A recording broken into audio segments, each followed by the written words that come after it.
کہ جو آپ کا غلام محمد کلیم قریشی ہے اس کی روح کو پیش کرتے ہیں۔ یا اللہ ہمارے میاں کے وسیلے اور طفیل اس کی بخشش و مغفرت فرما۔ محمد کی قسم وہ مرتے ہی جہنم کے دروازے سے جہنم کے اندر داخل سے اللہ پر وہ امید نہیں جس اللہ نے اسے یہ امت توحید کے علاوہ کسی بات پہ نہیں قادری، نقش بندی، چشتی، سہروردی نور اللہ مرقدہ کے دربار کرم میں پہنچا۔ آپ کے وسیلے اور توسل سے آپ کے دست مبارکہ سے یہ ثواب یہ جو آپ کا غلام محمد کلیم قریشی ہے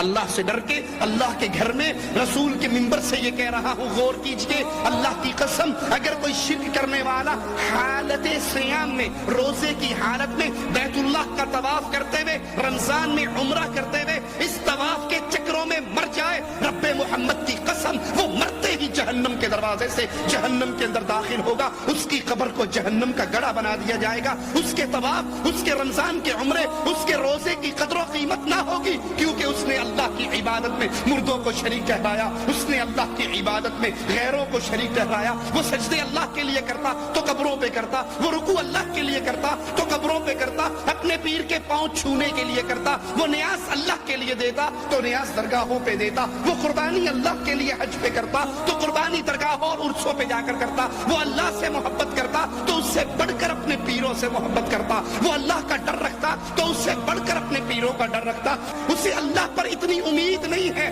اللہ سے اتنی امیدیں نہیں ہیں جتنی اسے بابا دھنکے شاہ کے ڈنڈے کھا کر امید ہے۔ اس دفعہ پیر صاحب نے پھونک مار کے جو تعویذ مجھے دیا ہے، جو کالا دھاگا مجھے دیا ہے، جو انگوٹھی اور مندری، جو چھلا اور کڑا مجھے دیا ہے، تو سمجھ لیجئے بس بابے کی ایک پھونک لگنے کی دیر ہے، اب میری ساری مصیبتیں دور ہو جائیں گی۔ اسے اللہ پر وہ امید نہیں جس اللہ نے اسے حکم دیا تھا وَتَوَكَّلْ عَلَى الْحَيِّ الَّذِي لَا يَمُوتُ، بھروسے کرنے ہیں ان ڈھیریوں پہ بھروسے کرنے والوں، ان ہڈیوں پہ بھروسے کرنے والوں، ان مردوں پہ بھروسے کرنے والوں، جن کو استنجے کی طاقت نہ تھی، جن کو غسل کی طاقت نہ تھی، جن کو کپڑے اتارنے کی طاقت نہ تھی، جنہیں کفن میں لپٹنے کی طاقت نہ تھی، جن میں چل کر جانے کی طاقت نہ تھی، قبر میں اترنے کی طاقت نہ تھی، تم ان بے بسوں پہ امیدیں کرتے ہو جو اللہ کو چھوڑ کر ان پر یہ بھروسے اور توکل کرتا ہے، تو رب محمد کی قسم یاد کر لیجئے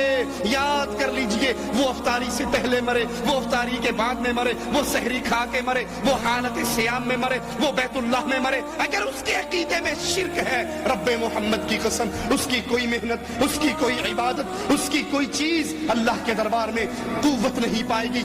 وزن نہیں رکھے گی، کیونکہ مالک کا فیصلہ ہے لا یغفر ان یشرک بہ ویغفر ما دون ذلک لمن یشاء، میں نے ہر عمل کو، ہر گناہ کو، ہر برائی کو میں معاف کر سکتا ہوں، لیکن ایک جرم ایسا ہے شرک کا جرم جس کو میں نے کبھی معاف نہیں کرنا۔ لوگوں امت کو جوڑو لا الہ الا اللہ کی بنیاد پہ، یہ امت توحید کے علاوہ کسی بات پہ نہیں جڑ سکتی، یہ جڑے گی تو اللہ کی وحدانیت پہ جڑے گی۔ کسی کو ڈر ہوتا ہے اگر توحید کی بات کی ہمیں چندے بند ہو جائیں گے، ہماری قربانی کی کھالیں بند ہو جائیں گی، ہمارا جہاد کا فنڈ بند ہو جائے گا، ارے بھاڑ میں جائے لڑائیے، ارے بھاڑ میں جائیں سارے اعمال۔ اگر تمہیں لا الہ الا اللہ سے قربانی کی کھال زیادہ پسند ہے، لا الہ الا اللہ سے ووٹ زیادہ پسند ہے، لا الہ الا اللہ سے تمہیں چلے کی جوڑ زیادہ پسند ہے، تو پھر افسوس سے کہتا ہوں قیامت کا دن ہوگا، اپنے اللہ کے سامنے کس منہ سے پیش ہوگے؟ جہاں پہ قیمت، جہاں پہ ترازو لگے گا تو بنیاد اس کی لا الہ الا اللہ ہوگی۔